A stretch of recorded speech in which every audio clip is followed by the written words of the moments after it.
இன்றைக்கி நம்ம என்ன பார்க்க போகிறோம் அப்படின்னு பார்த்தீங்கன்னா, வித்தை விரும்பு சேனலில் ப்ரீவியஸ் இயர் கொஸ்டின் மேக்ஸ் பார்த்துட்ருக்கோம். இன்றைக்கி 2வது கொஸ்டின். இது லாபம் நட்டம் என்ற தலைப்பிலிருந்து கொஸ்டின் கேட்டிருக்காங்க. அதாவது ராணி 100 வாழைப்பழங்களை ரூபாய் 320க்கு வாங்கினாள். அதனை 1 டஜன் ரூபாய் 60க்கு விற்றாள் எனில் லாப நட்ட சதவீதம் காண்க அப்படின்னு சொல்லியிருக்காங்க. ஆப்ஷன் கீழே கொடுத்துருக்காங்க. இப்போது 100 வாழைப்பழமை ரூபாய் 320க்கு வாங்கியிருக்காங்க. அப்போ ஒரு வாழைப்பழம் எவ்வளோ? 3 ரூபாய் 2 பைசா. இது வாங்கிய விலை.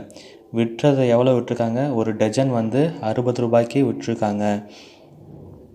அப்படின்னா ஒரு டஜன் எவ்வளோ? 12. அப்போ 60 பழம்னா ஒரு பழம் 5 ரூபாய்க்கு விற்றுருக்காங்க. 3 ரூபாய்க்கு வாங்கி 3 ரூபா 2 பைசாவுக்கு வாங்கி 5 ரூபாய்க்கு விற்றுருக்காங்கன்னா அது என்னது? லாபம்னு நமக்கு தெரிஞ்சிச்சு.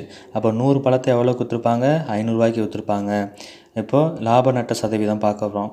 இப்போது 500 ரூபா விற்ற விலை மைனஸ் வாங்கிய விலை எவ்வளோ? 320 ரூபாய்க்கு வாங்கியிருக்காங்க. பை வாங்கிய விலையால் வகுக்கிறோம். இது டிஃப்ரென்ஸ் 180 ரூபா நமக்கு லாபம்.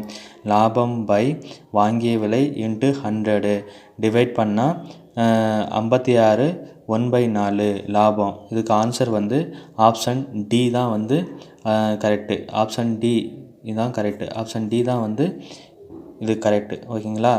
மீண்டும் அடுத்த சம்மில் பார்ப்போம். நன்றி, வணக்கம்.